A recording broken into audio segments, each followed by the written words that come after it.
ఏ వాక్యం చెప్పాలని ఆశపడుతుండగా దేవుడు దావీదును గురించి తెలియచేశారండి. ఆ వాక్యాన్ని మనం ధ్యానం చేసుకోవడానికి ఇష్టపడదాం. దావీదు ఉపవాసం ఉండి చేసిన ప్రార్థన, మనం ఈరోజు ధ్యానం చేసుకుందాం. కీర్తనల గ్రంథము 51వ కీర్తన.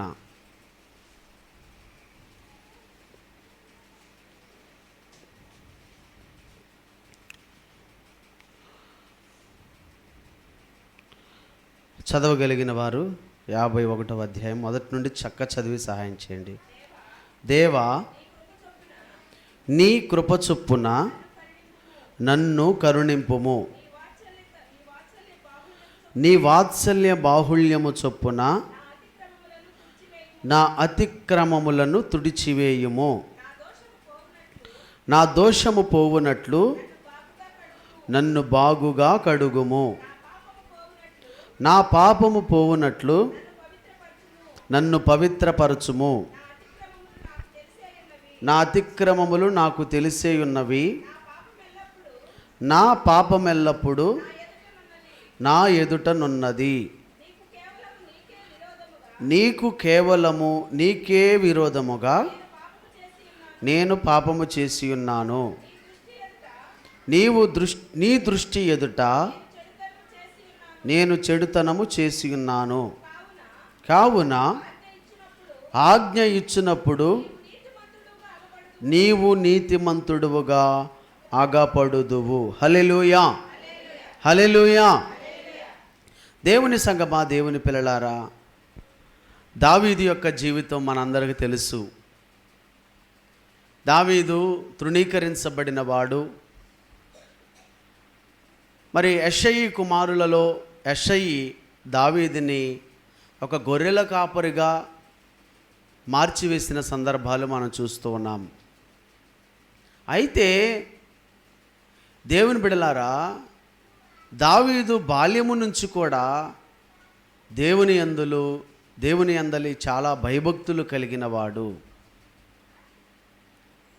ఆ గొర్రెలను తీసుకొని ఆ ఎడారులలోకి లేదంటే ఆ పచ్చిక బయలులోనికి వాటిని తీసుకెళ్తూ వాటిని మేపిస్తూ ఉదయాన్నే వెళ్ళి మరలా సాయంత్రానికి తిరిగి వచ్చి ఆ చెట్లలో, పొట్లలో, ఆ పచ్చిక బయళ్లలో దేవుని గురించి పాడుతూ దేవుని నామమును మహిమపరుస్తూ దేవుని నామ మహిమార్థమై నిలబడినవాడు దావీదు.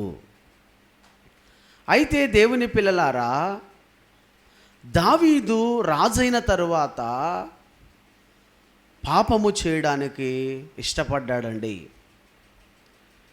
దేవుని పిల్లలారా, నేను మీకంటే చాలా చిన్నవాడిని, మీరు నాకంటే అనుభవంలో చాలా పెద్దవారు. అయితే ప్రభు ప్రేమను బట్టి నేనేం తెలియచేస్తానంటే చాలా జాగ్రత్తగా మీరు వినాలి. పాపం అనేది మన హృదయంలో ఎప్పుడు ప్రవేశిస్తుందంటే సుఖపడినప్పుడు. చాలా జాగ్రత్తగా వినాలి. పాపము మన హృదయములలోనికి ప్రవేశించడానికి సుఖము అంటే, ఎందుకు ఈ మాట నేను ఉపయోగించానంటే, ధనవంతుడున్నాడంట, ఆయన నిత్యము ఏ పడుచుండేవాడంట? సుఖపడుచుండువాడు. అంటే అయ్యగారు మీరు అనేది భలే ఉంది, నేను ఉదయాన్నే 6ంటికి వెళ్ళి సాయంత్రం 6ంటికి వస్తా, ఒళ్ళంతా అలిసిపోతుంది, పులిసిపోతుంది, కాస్త పండుకోవాలి కదంటే, ఆ సుఖము గురించి కాదు బైబిల్ మాట్లాడేది. దావీదు సుఖము వలన, నేత్రాశ వలన దావీదు పాపములో పడిపోయాడు. ఇది మీకు తెలియదేమీ లేదు, చిన్నప్పటి నుంచి మీరు వింటూనే ఉన్నారు. అసలు సమస్య ఏంటంటే, రాజ్యము లేదంటే సైనికులు, రాజ్యమంతా కదిలి, సైనికులంతా కదిలి యుద్ధ వాతావరణంలో యుద్ధము చేస్తూ ఉంటే దావీదు ఇంట్లో ఒంటరిగా ఉండి ఆ యొక్క మిద్దె మీద అటు ఇటు ఏం చేస్తున్నాడండి? తిరుగుతూ ఉన్నాడు. అందుకేనండి మనం ఎప్పుడూ ఖాళీగా ఉండకూడదండి. ఏదో బైబిల్ చదువుకోవటమో, ప్రార్థన చేసుకోవటమో, లేదంటే ఆత్మీయులను కలవటమో, ఏదో ఒక పనిని మనం నిర్ణయించుకొని ఆ పనిలో నిమగ్నం అవ్వాలి. అప్పుడు కాస్త ఈ దోష ఆలోచనలు, పాపపు ఆలోచనలు మన హృదయంలోనికి రాకుండా వాటిని మనం నివారించుకోగలం. యుద్ధములో సైనికులందరూ ప్రాణాలు అర్పించేంతగా యుద్ధం చేస్తుంటే దావీదు హంసతూలికా తల్పం మీద పండుకొని సుఖపడుతున్నాడండి. దేవుని సంగమా, దేవుని పిల్లలారా, ఈ సుఖపడుతున్న సందర్భములో ఒక స్త్రీ స్నానము చేస్తుంటే చూశాడండి. చూసారా ఎంత ప్రమాదమో? ఒకటి సుఖము, రెండవది తన నేత్రములు ఆ స్త్రీ మీద పడ్డాయి. అయ్యో, దావీదు పరిశుద్ధాత్మ కలిగిన వాడుగా, దావీదు ప్రార్థనాపరుడుగా, దావీదు నీతిమంతుడుగా, దావీదు దేవుని యొక్క కోసం ఎన్నో బలులు అర్పించే, అయ్యో ఆయన తప్పు చేయటం ఏంటండి? అవును, నువ్వు సుఖపడినప్పుడు, నువ్వు బాధ్యత లేని వానిగా దానిగా తిరిగినప్పుడు సాతానుగాడు నిన్ను చాటలో వేసి చెరుగుతాడండి. దావీదు మీ అందరూ తెలుసు, నిజంగా ఎంత ఘోరమైన తప్పు చేశాడంటే ఆ బత్షెబాను తెచ్చుకొని పాపము చేయడమే కాకుండా అన్యాయంగా ఉరియాను పొట్టన పెట్టుకున్నాడండి. తన భర్తను కూడా సైన్యములో కలిపి చంపించేశాడు. చూడండి, చిన్న తప్పు ఎన్ని తప్పులు చేయడానికి ఆసరాగా మారిపోయిందో చూడండి. అందుకే దేవుని బిడ్డలారా, ప్రభు సన్నిధిలో ఎదుగుతున్న మనము చాలా జాగ్రత్తగా మన జీవితాన్ని కాపాడుకోవాలి. సాతానుగాడు ఏ సమయంలో మనల్ని ఎలా పడవేస్తాడో, సాతానుగాడు ఏ సమయంలో తన యొక్క అగ్నిబాణాలు మన మీద వేస్తాడో, మంత్రతంత్రాలు ఎప్పుడైతే మన మీద వేస్తాడో వాటిని గమనించుకొని ఆ పరిస్థితి నుండి దూరం అవ్వడానికి ఎల్లప్పుడూ మనము వాక్య ధ్యానముతో, ప్రార్థనా జీవితముతో మన జీవితాన్ని కట్టుకోవాలి. ఎప్పుడైతే బత్షెబాతో తను తప్పు చేశాడో అప్పుడు పశ్చాత్తాపపడుతూ రాస్తున్న కీర్తన 51వ కీర్తన.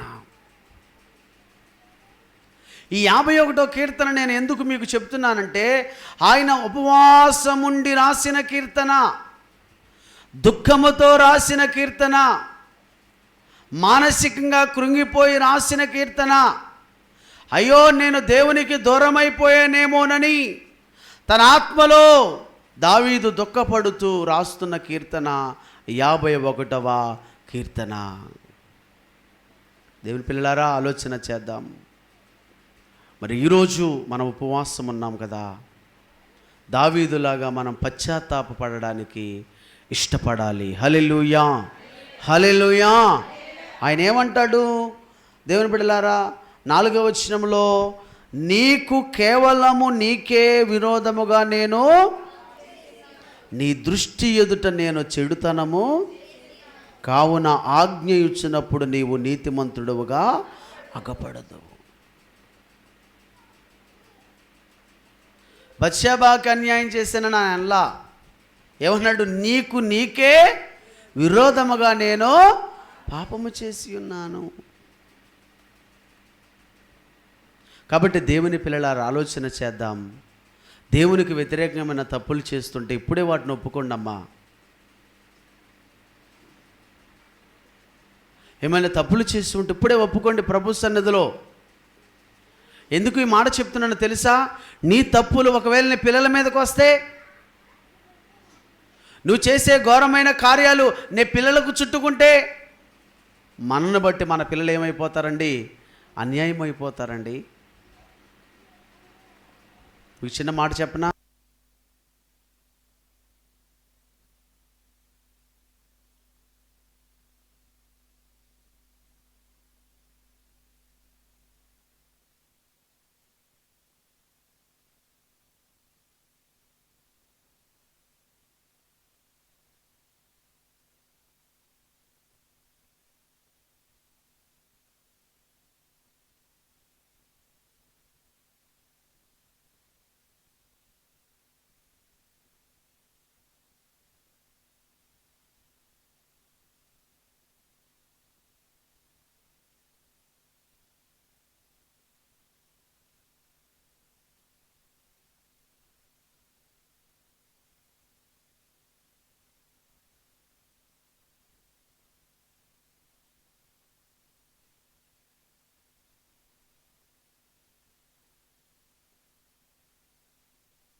మీదకి వచ్చినాయి, పిల్లల మీదకి వచ్చినాయి.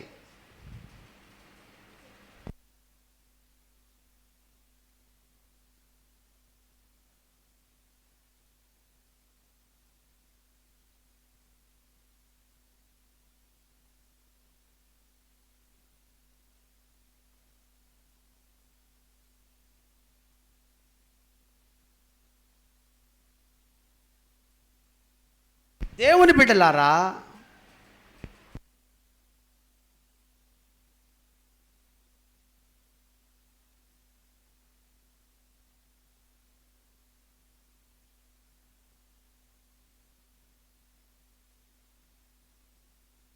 మన తరతరాలు కూడా దీవించబడతాయి. హల్లెలూయా, హల్లెలూయా. చిన్న ఉదాహరణ మాట, బైబిల్ గ్రంథములో ఆది కాండములో మనకి అబ్రహాం కనిపిస్తారు. ఎవరు కనిపిస్తారండి? అబ్రహామును బట్టి దేవుడు తరతరాలను ఏం చేశాడండి? ఆశీర్వదించాడు.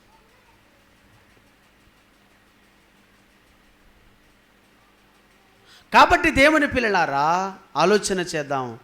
దావీదు అన్నాడు, దేవా కేవలము నీకే నేను విరోధముగా పాపము చేశానయ్యా. పశ్చాత్తాపడుతున్నాడండి, ఒప్పుకుంటున్నాడండి. అందుకే రాత్రి దైవజనులు అన్నారు, కప్పుకోకూడదు, ఏం చేయాలంట? ఒప్పుకోవాలి. భూమి మీద ఎవడు నీతిమంతుడు కాదండి, ఎవడో పరిశుద్ధుడు లేడు, అది వాస్తవమే.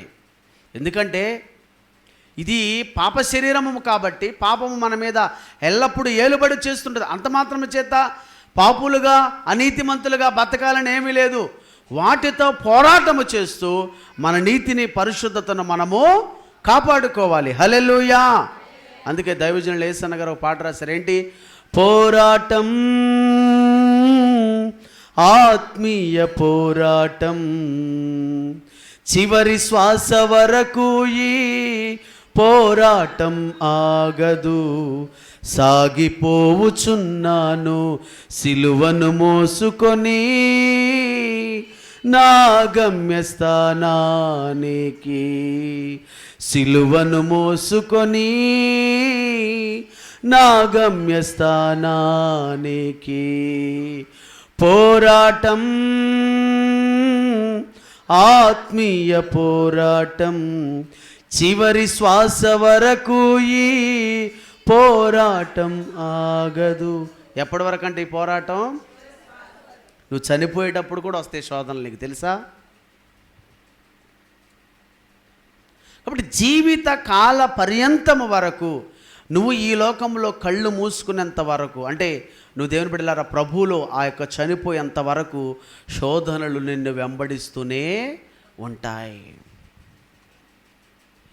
ఒక రాయి ఏ విధంగా శిల్పముగా చెక్కబడాలంటే ఆ ఉలి చేత అది ఏ విధంగా చెక్కబడుతుందో ఈ లోకములో శోధనలు కూడా అలాగే వస్తూ ఉంటాయి. వాటన్నిటిని తట్టుకొని ఈ లోకాన్ని విడిచిన తర్వాత ఈ లోకంలో కళ్ళు మూయాలి, పరలోక రాజ్యంలో మన కళ్ళును తెరవాలి. అంత గొప్ప విశ్వాసాన్ని క్రోడీకరించుకొని, అంత గొప్ప విశ్వాసాన్ని మూటగట్టుకొని ఈ లోకంలో మనం ప్రభు కోసము జీవించాలి. నేను ఎందుకు చెప్పా? అమ్మ ఉపవాసంతో రండి, చక్కగా రండి, విశ్వాసంతో రండి ఎందుకు చెప్పాను? ఈరోజు నేను కూడా మీతో పాటు ఉపవాసం ఉన్నానండి. నేను అమ్మగారు కూడా ఈరోజు ఉపవాసంతో ప్రభు సన్నిధికి వచ్చాం. నాకు నిన్న కుదరలేదు. యాక్చువల్గా 3 days ఉంటాను నేను ఎక్కడైనా. నిన్న మ్యారేజ్ ఉండిపోయింది గుడివాడలో, తప్పలేదు. మొన్న చూస్తే ప్రయాణం ఉండిపోయింది, తప్పలేదు. ఇక ఈరోజు ఎటువంటి దేవుని బిడ్డల కార్యక్రమాలు పెట్టుకోకుండా మీతో పాటు కలిసి నేను కూడా ఉపవాసం ఉండి ప్రభు సన్నిధిలో గడపాలని సిద్ధపడి వచ్చాను. హల్లెలూయా, హల్లెలూయా. కాబట్టి నేను ఉపవాసం ఉండలేదు అనుకోండి, అరే వేషధారి ఆపరా బాబు, నువ్వు విశ్వాసులు చెప్పావు కానీ నువ్వు ఉపవాసము లేవని దేవుడు నన్ను ప్రశ్నిస్తే దేవుని ముందు నేను తలదించుకోవాలండి. కాబట్టి నేను అదే రాత్రి చెప్పా. జక్కయ్య, దైవజనులు చెప్పారు, జక్కయ్య ఎవరి ద్వారా సాక్ష్యం పొందుకున్నాడండి? ఏమంటున్నాడు యేసయ్య? ఇతడును మనుషులు ఆయనకే సర్టిఫికేట్ ఏమివ్వాల, ఎవరిచ్చారండి? దేవుడిచ్చాడు. వడ్డీ వ్యాపారం చేసుకునే ఆయన, ట్యాక్స్ కలెక్టర్ అండి ఆయన. ఎవరు అనుకున్నా? అమ్మా అదేమే మరి మామూలుగా సైకిల్ వేసుకొని సుంకాలు వసూలు చేసుకునే జాబ్ కదా అయింది. ట్యాక్స్ కలెక్టర్ అండి ఆయన, ఉన్నతమైన ప్రభుత్వ ఉద్యోగి ఆయన, ఇన్కమ్ ట్యాక్స్ ఆఫీసర్. ఆయన అలాంటి ఆయన ఏవెక్కాడండి? మేడు చెట్టు ఎక్కాడండి. అందరికి ఆశ ఉంది యేసయ్యను చూడాలని, కానీ ఇతనుకున్న ఆశ వేరు. హల్లెలూయా. దేవుని బిడ్డల అందరూ యేసయ్య దగ్గరికి వెళ్తే ఈయన దగ్గరికి యేసయ్య వచ్చాడు. దేవుని బిడ్డలారా, దావీదు అంటున్నాడు, దేవా నీకు కేవలము నీకే విరోధముగా నేను పాపము చేసి ఉన్నాను.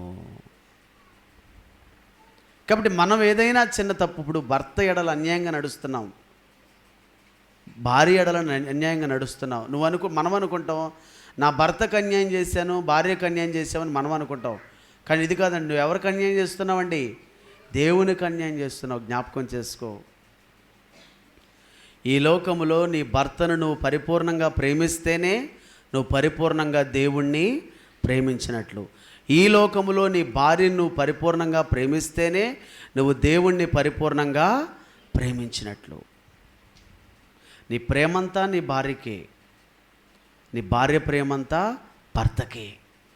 అంత సంపూర్ణమైన విధేయత, పరిశుద్ధత ఆ యొక్క దేవుని బిడ్డలారా పరిస్థితి ఎప్పుడైతే ఉంటుందో దేవుని యొక్క ఆశీర్వాదాలు మనం పొందు. దావీదు ఎందుకై అంతగా కృంగిపోతున్నాడంటే, దావీదుకు తెలుసు నేను దేవునికి విరుద్ధంగా పాపం చేశా అని. దావీదు కృంగిపోయి ఇంకేమంటున్నాడంటే, దావీదు అనుభవాల్లో కొన్ని అనుభవాలు మనము తెలుసుకోవడానికి ఇష్టపడదామండి. దేవుని బిడ్డలారా, అక్కడ 7వ వచనము చదవమ్మ. 7వ వచనం చదవండి. 7వ వచనం, నేను పవిత్రుడగునట్లు హిస్సోపుతో నా పాపం పరిహరించు, హిమము కంటెను నేను తెల్లగా నుండినట్లు నీవు నన్ను కడుగుము. హల్లెలూయా, హల్లెలూయా. హిమము కంటే నేను తెల్లగా ఉండునట్లు ఏం చేయమన్నాడండి? నీవు నన్ను కడుగుము. కడుక్కోవాలండి మన జీవితాన్ని. ఫ్లాస్క్ ఉందండి, టీ పోసుకునే ఫ్లాస్క్ ఉంటుంది కదా, బయటికి నువ్వు శుభ్రంగా కడిగావు, కానీ ఫ్రెష్ టీ వేడి పెట్టి దాంట్లో పోస్తే ఏమవుద్దంటే ఆ టీ కూడా ఏం వాసన వస్తుందండి? మంచి వాసన వస్తుందా? బ్యాడ్ స్మెల్ వస్తుందండి క్లీన్ చేయకుండా పోస్తే. టీ మంచిదే, కానీ లోపల ఏముండిపోయిందండి? కిలిమి మీరు ఏదన్నా అనుకోండి, మురికి, లేదంటే ఆ చెడుగు అనేది ఫ్లాస్క్ లోపల ఉండిపోయింది. అప్పుడు శ్రేష్టమైన దానికి విలువ ఎప్పుడు వస్తుందంటే, లోపల ఎప్పుడైతే మనం క్లీన్ చేసుకుంటామో, ఎప్పుడైతే ఫ్లాస్క్ని వేడి నీటి వాటర్తో శుభ్రంగా లోపల ఎప్పుడైతే మనం క్లీన్ చేస్తామో అప్పుడు పోసిన టీకి ఏముంటుందండి? విలువ ఉంటుంది, తాగడానికి అనుకూలంగా ఉంటుంది. బాగా మంచిగా కాసావు కరెక్టే, కానీ ఫ్లాస్క్లో ఏమండిపోయిందండి? మురికి ఉండిపోయింది. దేవుని వాక్యం మన హృదయాల్లోకి చేరాలంటే, దేవుని మాటలు మన హృదయాల్లోకి చేరాలంటే ముందుగా మన హృదయాల్లో ఉన్న చెత్తంతా బయటకి పోవాలి. అది ఎందుకంటే దేవుని బిడ్డలారా, పాల్లో నీళ్లు పోస్తే కలిస్తే ఏమో కానీ నెయ్యిలో నీళ్లు పోస్తే మాత్రం కలవు. ఎందుకంటే దేవుని బిడ్డలారా, సాతానుగాడికి దేవుడికి ఏ రకంగా చూసుకున్న పోలిక ఏమాత్రమును కుదరదు. దేవుని కార్యము మన జీవితాల్లో జరగాలంటే ముందుగా మన హృదయంలో ఉన్నంత చెడుగునంత మనం ఏం చేయాలండి? అందుకే అంటున్నాడు దావీదు, అంటున్నాడు హిస్సోపుతో నన్ను కడుగయ్యా. హిస్సోపు అనగా మనం ఇక్కడ ఏమర్థం చేసుకోవాలంటే దేవుని యొక్క రక్తము. హల్లెలూయా. దేవుని యొక్క రక్తముతో మన హృదయాన్ని ఏం చేసుకోవాలండి? కడుక్కోవాలి. మన జీవితాలను మనము కడుక్కోవాలి. అందుకే ప్రకటన గ్రంథంలో ఒక మాట ఉండదు కదా, దేవుని బిడ్డలారా, పలుమార్లు ఈ మాట కూడా నేను చదివిస్తూ ఉంటాను. ఈ మాట కూడా ఈ సమయంలో మనకు అవసరమే. రండి, ప్రకటన గ్రంథంలోకి రండి. అందరూ ప్రకటన గ్రంథంలోకి రండి. దేవుని బిడ్డలారా, 7వ అధ్యాయంలోకి రండి. 14వ వచనం చదివి సహాయం చేయండి అమ్మా. 7:14. అందుకు నేను అయ్యా తెలియననగా అతడు ఇలాగు నాతో చెప్పెను, వీరు మహాశ్రమల నుండి వచ్చిన వారు గొర్రె పిల్ల రక్తములో తమ వస్త్రములను ఉదుకుకొని వాటిని తెలుపు చేసుకొనిరి. హల్లెలూయా. ఏం చేసుకున్నారంట? తెలుపు చేసుకొనిరి. దేంతో? చెప్పాలి, అందరు చెప్పండి అమ్మా. దేనితో? గొర్రెపిల్ల రక్తం. గొర్రెపిల్ల యొక్క రక్తం దేనికి సాదృశ్యంగా ఉంది? క్రీస్తు రక్తమునకు సాదృశ్యముగా ఉంది. ఇక్కడ కూడా మరి దావీదు ఏమన్నాడు? హిస్సోపుతో నన్ను కడుగుము. కాబట్టి దేవుని పిల్లలారా, నేనంటాను, దావీదు గనక దేవుని బిడ్డలారా ఆ తప్పు చేయకపోతే అసలు ఇంత విస్తారంగా ప్రార్థన చేసేవాడేమో కాదు. దేవుని బిడ్డలారా, ఆ తప్పు చేసినప్పటికీ దానికి తగినట్టుగా పశ్చాత్తాపం దేవుని దగ్గర నేర్చుకున్నాడు, ప్రార్థనా జీవితాన్ని దేవుడి దగ్గర నేర్చుకున్నాడు. ఇంకా ఉన్నతంగా దావీదు దేవునిలో నిలబడడానికి దేవుని బిడ్డలాగా ఆ యొక్క ప్రార్థన దావీదుకి ఎంతో తోడ్పడిందని ప్రభు ప్రేమను బట్టి నేను తెలియజేస్తున్నాను. కాబట్టి దేవుని పిల్లలారా, ఈ ఉపవాస కూటములలో మరి బాప్తిస్మము తీసుకోవడానికి సిద్ధపడండి. ఎందుకంటే నేడే రక్షణ దినం, నేడే అనుకూల సమయం. రేపు నీదనుకున్నావా? నువ్వు పప్పులో కాలు వేసినట్లు. ఎందుకంటే రేపు నీది కాదు. గుర్తుంచుకోండి, రేపు నీది కాదు. రేపు నీది కాదండి. ఈరోజే మనది, ఈ గంటే మనది, ఈ క్షణమే మనది, ఈ నిమిషమే మనది. దేవుడు మనకిస్తున్న ఈ సమయాన్ని చక్కగా మనము సద్వినియోగము చేసుకోవాలి. ఇంకా దావీదు అనుభవాల నుండి ఇంకొక మాట, 2 మాటలు తెలియజేసి నేను ముగించేస్తాను. 10వ వచనం కూడా చదివి సహాయం చేయండి అమ్మా. దేవా, కీర్తన 51:10. కీర్తన 51:10. దేవా, నాయందు శుద్ధ హృదయము కలుగజేయుము, నా అంతరంగములో స్థిరమైన మనస్సును. అదండి, మనకే మనసు కావాలండి? స్థిరమైన మనస్సు. కొందరికి స్థిరమైన మనస్సు ఉండదు, చంచలమైన మనస్సు.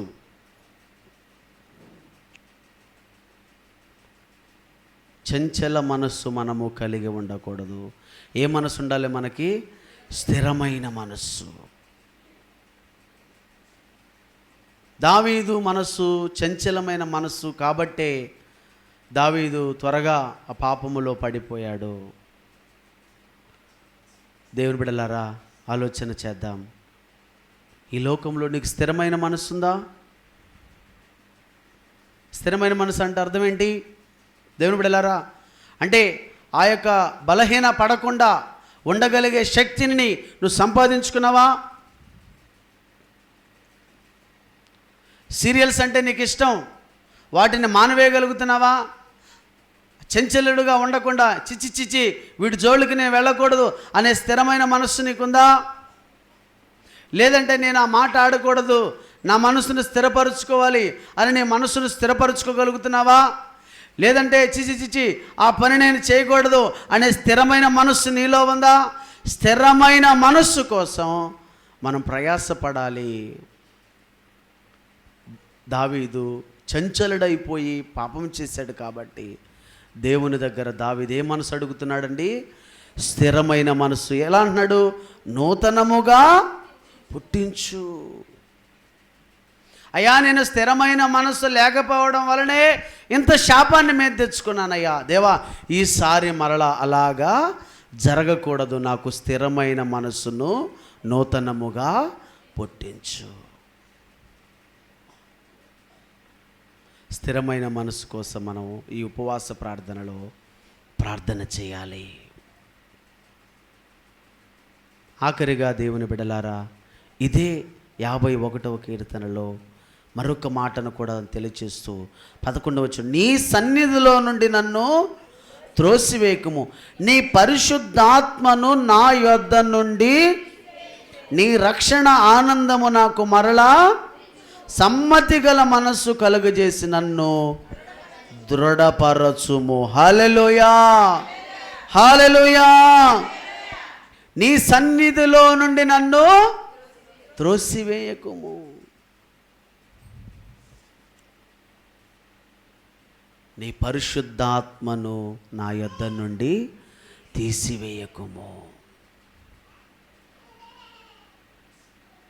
అంటే దేవుని పిల్లలారా, అప్పటి వరకు పిల్లల్ని కొద్ది కంట్రోల్లో పెట్టుకోనమ్మా. అప్పటి వరకు పరిశుద్ధాత్మతో నింపబడిన దావీదు పరిశుద్ధాత్మ చేత దేవుని కార్యములను చేసిన దావీదు, అతనికి ఒక అనుమానం వచ్చేసింది. అయ్యో, నిన్ను తప్పు చేశాను కాబట్టి నాలో నుండి ఏం వెళ్ళిపోయిందండి? పరిశుద్ధాత్మ బయటికి అంటే పరిశుద్ధాత్మ బయటికి వెళ్ళిపోవటం, లోపలికి రావడం ఉంటాయా? ఖచ్చితంగా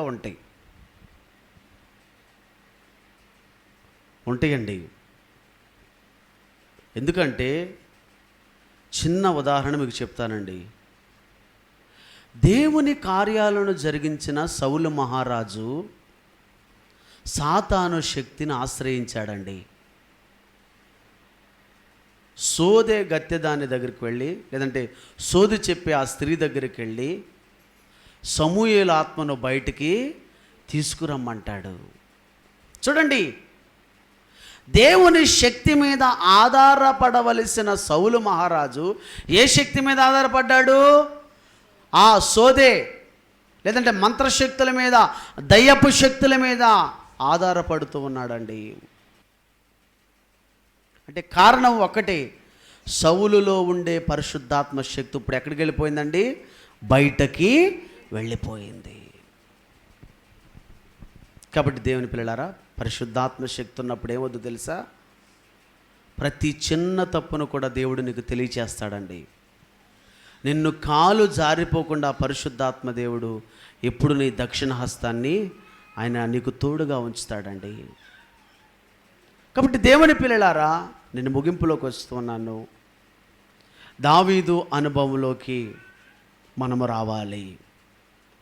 ఆయన ఎంతగా పశ్చాత్తాపడ్డాడో, ఎంతగా తన జీవితాన్ని సరిచేసుకోవడానికి ఇష్టపడ్డాడో, ఎంత గొప్పగా దేవునికి ప్రార్థన చేసి దేవుని ద్వారా గొప్ప ఆశీర్వాదాలు పొందుకున్నాడో, మనం కూడా మన జీవితాలలో తెలుసో తెలియక ఏమైనా చిన్న చిన్న తప్పులు చేస్తూ ఉంటే ప్రభువుని మనం క్షమాపణ అడుక్కోవాలి. దేవుని బిడ్డలారా, ఎందుకంటే పరలోక రాజ్యము కోసం మనము ఎదురు చూడాలండి. అబ్రహాం అంట దూరము నుండి చూచి వందనము చేసి ఈ లోకములు ఏమనుకున్నాడంట? మేము యాత్రికులమును పరదేశులమై ఉన్నామని విశ్వాసము గలవారై మృతి పొందారంట వారు. మన పితరుడైన అబ్రహాముకి ఎటువంటి విశ్వాసము ఉందో అటువంటి విశ్వాస జీవితంలోనికి మనం కూడా రావాలి. ఆఖరి ముగింపు మాటగా అదే కీర్తనల గ్రంథము 51వ అధ్యాయము మనం ముగించుకుందాం.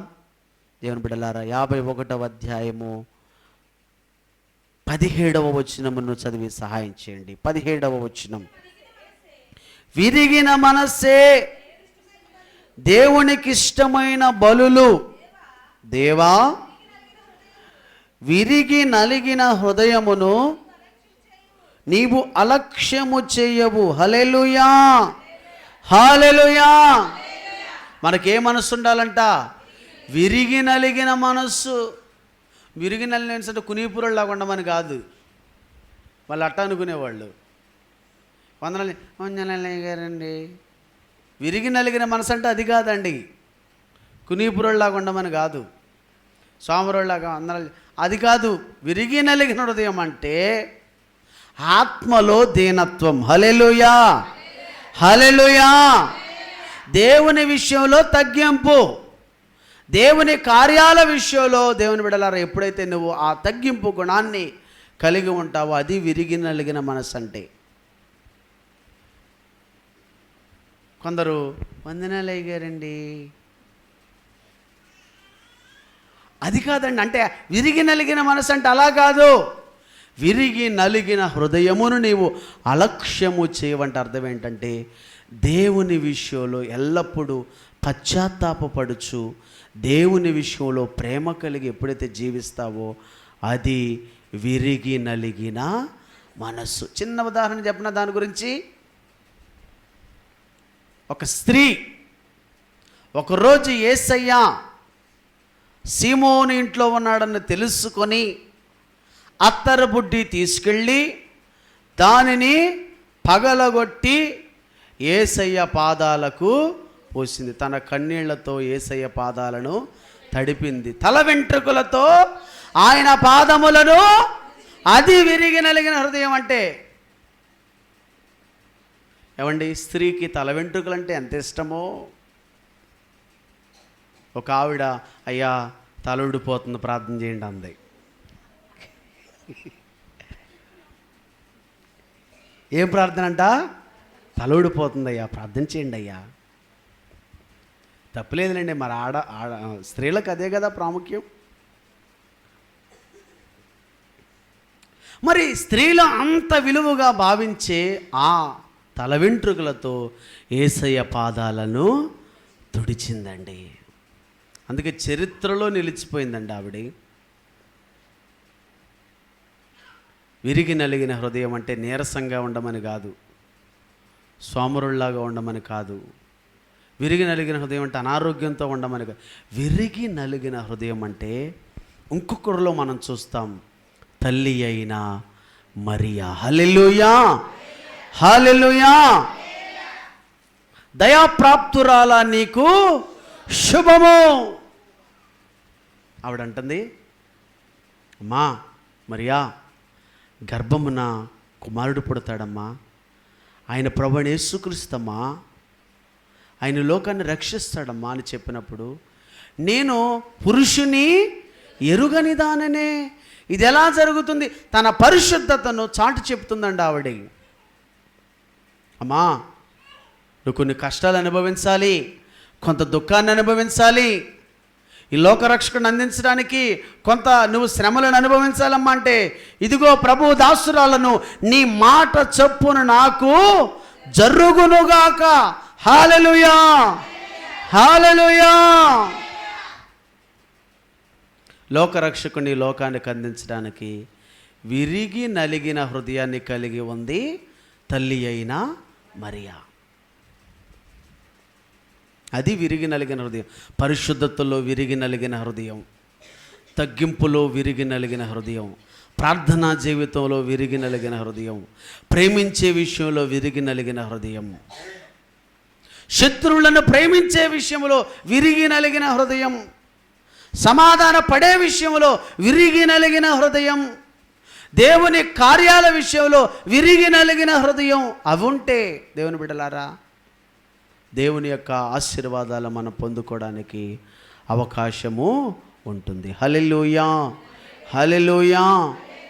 కాబట్టి దేవుని పిల్లలారా, రక్షణ పొందుకునే వారికి కూడా, లేదంటే రక్షణ పొందిన మనం కూడా మనకు ఉండవలసింది విరిగి నలిగిన హృదయము. దావీదు అంటున్నాడు, దేవా విరిగి నలిగిన హృదయము నీవు అలక్ష్యము చేయువాడవు కాదు కదా. ఇలా మనం చెప్పుకుంటూ వెళితే ఎన్నో అనుభవాలు దావీదుని గురించి మనకు కనిపిస్తాయి. ఏది ఏమైనప్పటికీ దావీదు తెలుసో తెలియక ఉద్రేకంతో తప్పు చేసినా, తప్పులు చేయకుండా ఎవరు ఉండరండి. అంత పరిశుద్ధులు ఎవరు ఈ లోకంలో లేరు. శరీరాన్ని బట్టో సాతానుగాడి శోధనను బట్టో తప్పు చేస్తాం, నేను కాదన్నా. కానీ ఆ తప్పులు చేసుకుంటా వెళ్ళిపోకూడదు. దేవుని బిడ్డలారా, తెలుసో తెలియక ఒకసారి తప్పు చేసాం, అయిపోయింది. దేవుడి దగ్గర పశ్చాత్తాపడ్డాం, ఇంకా మరలా ఆ పాపము జోలికి నువ్వు ఎన్నటికీ వెళ్ళకూడదు. వెళ్ళావా, కుక్క ఏ విధంగా తిన్నదాన్ని కక్కి తింటుందో క్రైస్తవుడి జీవితం కూడా అంతే. ఒకసారి వద్దనుకున్న దాని జోలికి మనం వెళ్ళనే. ఒకవేళ అటువైపు నీకు ఆలోచనలు వచ్చినా నువ్వు ఉపవాసం ఉండి దేవుని బిడ్డలారా, దేవునికి సన్నిహితంగా ఉండి ప్రార్థన జీవితం నువ్వు చేసుకున్నప్పుడు, ఆ ప్రార్థనా జీవితం నువ్వు కలిగి ఉన్నప్పుడు ప్రతి శోధన నుంచి దేవుడు నీకు విడుదలను ఇస్తాడు. అంతేగాని దేవుడు ప్రేమమయుడు, కరుణామయుడు, కరుణా సంపన్నుడు, ఎన్ని తప్పులు చేసుకుంటా వెళితే క్షమిస్తాడు అనుకుంటే నీ అంత అవివేకులు ఈ లోకంలోనే లేరు. కాబట్టి దేవుని పిల్లలారా, దావీదు మీరు జీవితంలో గమనిస్తే ఈ బత్షెబా విషయంలో తప్ప మరెక్కడ దావీదు దేవునికి వ్యతిరేకంగా పాపము చేయలేదు. అంటాడు కదా, తన జీవితంలో తుది శ్వాస విడిచేటప్పుడు సొలొమోనుని పిలిపించి అంటాడు, అయ్యా నేను దేవుని మార్గములో నడిచాను. ఓ సొలొమోన్, ఓ నా కుమారుడా సొలొమోన్, అయ్యా కుమారుడా సొలొమోన్, ఈ ధర్మశాస్త్రాన్ని పాటించయ్యా, ఈ ధర్మశాస్త్రంలో ఉన్న విషయాలను నువ్వు అనుసరించయ్యా, అప్పుడు నీ రాజ్యము నిలబడుతుంది. లోకులందరూ పోవలసిన మార్గములో నేను పోవుచున్నానని గొప్ప సాక్ష్యం ఇచ్చాడండి దావీదు. ఒకవేళ తన కుటుంబం బ్యాడ్గా ఉండొచ్చు, తన పిల్లలు చెడుగా జీవించవచ్చు, దావీదు యొక్క కుమార్తెలు చెడుగా జీవించవచ్చు, అది మనకు అనవసరం. కానీ దావీదు జీవితాన్ని మీరు గమనిస్తే ఒక్కసారి తప్పు చేశాడు అంతే, సరిచేసుకున్నాడు అంతే, పశ్చాత్తాపడ్డాడు అంతే, మరలా తుది శ్వాస విడిచేంత వరకు ఏ ఘోరమైన తప్పుని చేయడానికి దావీదు ఇష్టపడలేదు. అదే ప్రతిష్ఠితం అంటే. మొదటి రోజు అందుకే చెప్పా, ఉపవాసములలో మనం దేవునికి ప్రతిష్ఠించుకోవాలి. కాబట్టి దావీదు వంటి పశ్చాత్తాపం, దావీదు వంటి గొప్ప మనస్సును దేవుడు మనకు అనుగ్రహించినట్లుగా ఈ కొద్ది మాటలను దేవుడు మన వినికిడిలో దీవించునుగాక. ఆమేన్. తలలు వంచండి, కళ్ళు మూసుకోనండి, చిన్న ప్రార్థన చేసుకుందాం. తలలు వంచండి, కళ్ళు మూసుకోనండి, చిన్న ప్రార్థన. పరిశుద్ధుడా, ప్రేమ కలిగిన మా తండ్రి, దయగలిగిన మా యేసయ్య, కరుణ కలిగిన మా రాజా, కృపా సత్య సంపూర్ణుడవైన నా పరిశుద్ధ తండ్రి, నీకు వందనాలయ్యా. దావీదు అనుభవములో నుంచి కొన్ని మాటలను ధ్యానము చేసుకోవడానికి మీరు ఇచ్చిన అవకాశాన్ని బట్టి వందనాలు. బత్షెబతో తప్పు చేసిన సందర్భంలో దావీదు పశ్చాత్తాపడుతూ 51వ కీర్తనలో అనేకమైన అయా మర్మయుక్తమైన మాటలతో అయా నీకు ప్రార్థన చేశాడయ్యా. మేము కూడా మా జీవితాలలో తెలుసో తెలియక అనేక సందర్భాల్లో, బలహీనమైన సందర్భంలో మమ్మల్ని క్షమించండి అయ్యా. దావీదు ఒకసారే తప్పు చేశాడు, మరలా ఎన్నటికీ నాయనా తను ఘోరమైన దుష్కారము చేయడానికి ఇష్టపడలేదయ్యా. మేము కూడా మా జీవితాలలో నాయనా మా తప్పులను తెలుసుకొని పశ్చాత్తాపడి నీ రక్తము చేత కడగబడే బిడ్డలముగా ఉండడానికి సహాయం చేయండి రాజా. విత్తబడిన వాక్యం వ్యర్థమైపోకుండా ప్రతి హృదయములో ఫలించినట్లుగా మీరే మాకు సహాయము చేసి నడిపించుమని క్రీస్తు నామములో అడుగుచున్నాను నా పరమ తండ్రి. ఆమేన్.